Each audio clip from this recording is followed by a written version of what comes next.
everybody relax. This is something that we've all been waiting for quite a while, and now that you get to see it and I got to play it, I've got a lot of excitement, but I don't want to alarm you.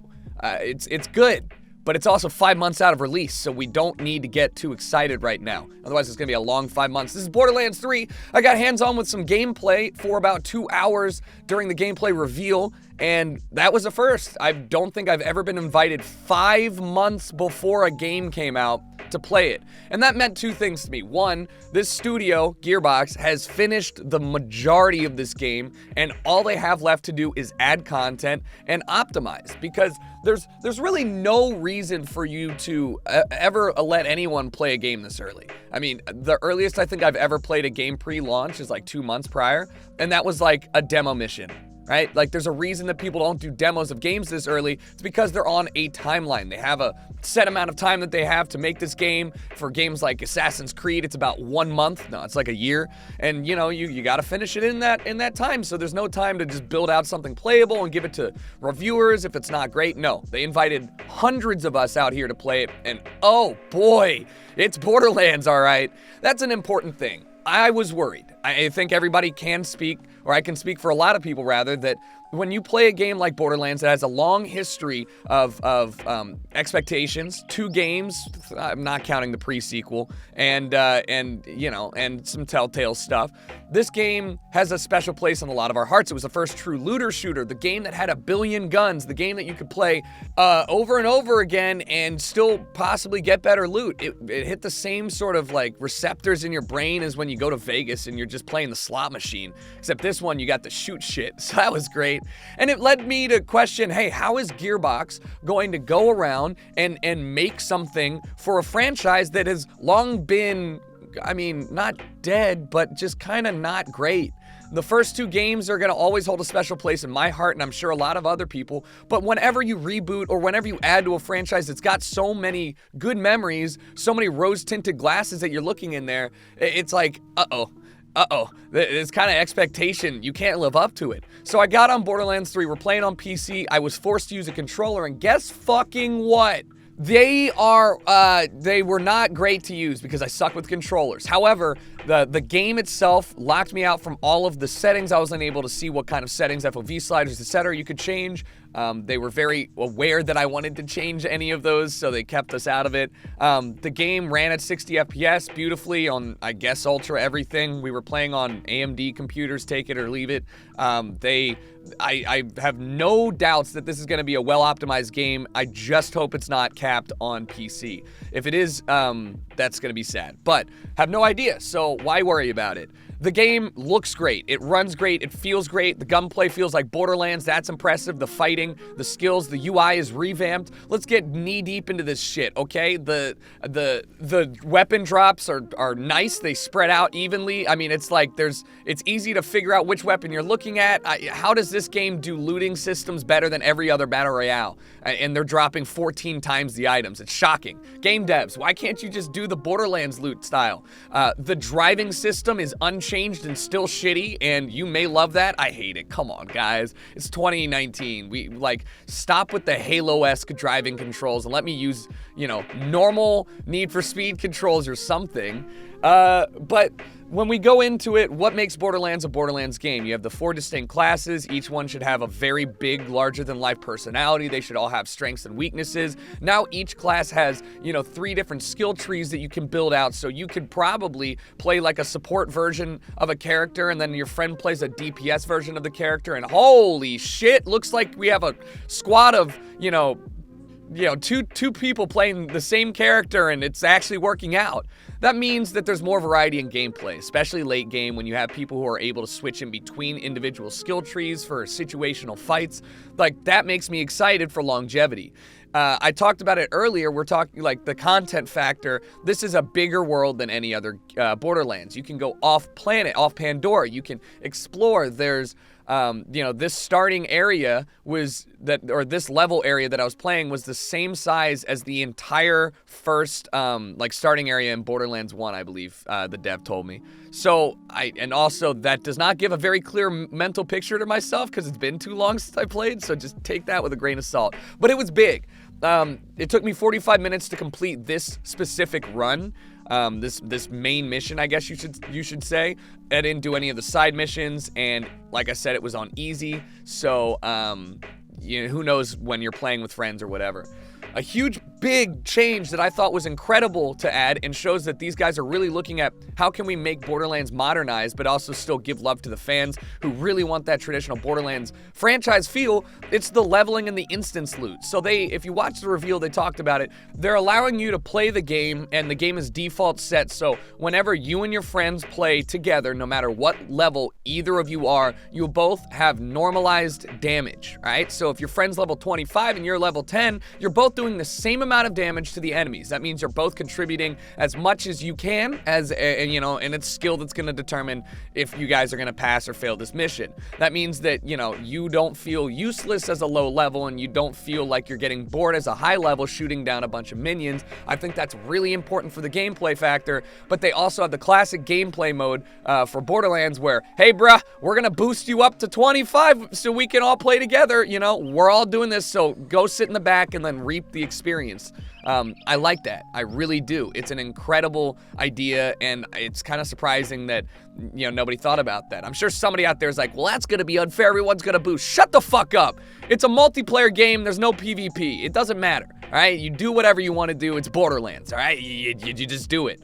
They also have instance looting, which, hey, I'm a big fan. Everybody I play with is a loot gremlin, and there's nothing more heartbreaking than seeing a gun drop and you're like, that's my turn for the legendary, and your douchebag friend's like, nah, I think I'm gonna take this one, and then you have an internal fight and your friendship is lesser off because of it. Speaking from experience. But it also means that everybody now has the opportunity to loot up and not share, not argue about it. And that is cool. It gives the ability for people to have weapons that scale up to their level despite the fact that you're both playing and doing 11 damage per shot. Like, that's good thinking, good gameplay design, and I'm really, really stoked about it. They have destructible cover now, which is cool. I think that's not like the craziest thing in the world here. It's really not that destructible. Like, you can see some of the benches getting destroyed and whatnot. Like, it's fine. It does its job. It's just not like Battlefield where you're gonna shoot a bench, it's gonna explode, now there's no bench there, you're just gonna take chunks out of it. But hey, it adds to the gameplay feel. I mean, mantling's in the game now, which is great. We can go vertical, that's nice. I'd like to see them refine the mantling a little bit. You have to look pretty much exactly on the ledge that you're trying to grab and look up versus just running and jumping, next to it and trying to keep an eye on your surroundings. But the main takeaway from this is that they did a great job, in my opinion, with the game that I played. They did a great job of trying to modernize gameplay while also staying true to the Borderlands feel. They gave options to the player, which is the best thing. Give me options. Let me decide what I want and how I want to play it. Let my friends group decide what we want to do to enjoy it, and let's go from there. I mean, they have customizable areas for your character that are unique to each character. You can put trophies on the wall. You can decorate it. There's like a home base and sanctuary. There's all of your favorite, well, not all. There's a lot of your favorite characters coming back as NPCs. I mean, Zero is in this mission that I played. And that's cool. I'm happy about this. They've done a good job, and they have more spaces to explore. I talked about this at the start. This is 5 months out of the game release. Borderlands has traditionally had some of the best endgame content. It's traditionally had some of the most worthwhile DLC. Knowing this, it makes me very confident that we're either going to have early free content or more in-game additional content on launch than we would have expected if the game were to launch right now, because we have so much time for them to start working on it. I mean, we're talking about we could get DLC 2 months into the game, like a full DLC package. We could get additional, I don't know what they're gonna do. It's fucking Gearbox, they do what they want. But that is such an exciting prospect that we're working with here that no other game has really offered us in the modern day. It's just so hard for a developer to do what they want when they want to do it, when they're focusing on deadlines and bottom lines here. So fingers crossed that means we are going to be, as a player base, we are going to be rewarded for our years of patience. There's some slight changes in the Borderlands canon, like Claptrap doesn't have the same voice and whatnot. I'm fine with that. I'm gonna be real with you guys. Claptrap is still funny. The dialogue lines are still great. The interaction between you and your characters and the NPCs when you're not doing what the mission wants you to do is great. Out of everything we could worry about, dialogue and the characters and how everything's going to interact between each other, these are not things that anyone should be frustrated or skeptical about for a Borderlands game. This game made me happy, but now that we've done, like, you know, gushing about everything I can remember right now, it also made me realize something. I have grown up as a player. I don't mean that there's a right way and I don't mean that old Borderlands games are for kids, okay? Let me just clarify. My taste and what I enjoy has changed over time as I've grown older. This gameplay event was 2 hours of me playing solo, and I was like, all right, this is fine. We weren't allowed to play with friends, but I'm a little bit hesitant to say, fuck yeah, I'm gonna play this whole game alone. This is a game, just like all the Borderlands games that I told you about, that I played with my friends late night when I was going and hanging out, not studying, and we'd just be grinding for better weapons, or Krogmaw or whatever his name is. That was the Borderlands that I remember, and I don't think this game or many games like this thrive on single player. And so the fact that I didn't get to play multiplayer and see how things flow between one or the other, like how fast does a game move? How easy are boss fights? Is it easier to do boss fights than it should be? Is it easier to do boss fights one-on-one when you only have to worry about yourself? What's the game like with multiplayer? I feel weird trying to give a snap judgment on it when I'm not even able to play the one type or one version of Borderlands that I will be playing, the multiplayer. That's worrying, not worrying, but like I really wish I could have done that. And I'm not convinced that I will play this game after I beat the story. It's just that the whole loot cycle that these games have isn't as appealing to me as it once was.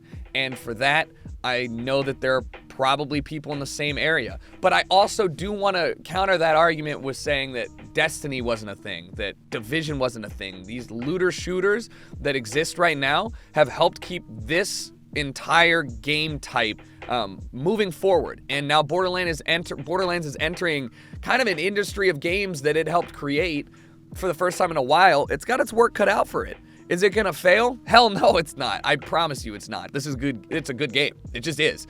But what it's going to need to do is prove that it's got some shit that we can carry into the modern day gaming world. It's gotta show me that they're committed to adding additional content that's going to hold up to the free-to-play models. It's going to hold my attention. That's not going to be reskinned versions in the same run here, defend here. Like, what are we doing? Are we gonna go balls to the wall and make this the best game of the year? Or are we gonna fucking sit back and just like take money from people who really, really just wanted another Borderlands game? Both are probably fine. I'm not gonna lie, I'm gonna buy this game regardless, but I'm just, the faithful fan in me is truly hoping for something special, and what I played was great, but I have no idea if it's gonna be that something special. So thank you guys for watching. If you guys enjoyed, let me know, and hopefully I'll have some more Borderlands gameplay, maybe from E3 or another playable event. Not a damn clue when I'm gonna get to play it next, but man, fingers crossed for an open beta or something like that. All right, I'm out. Peace.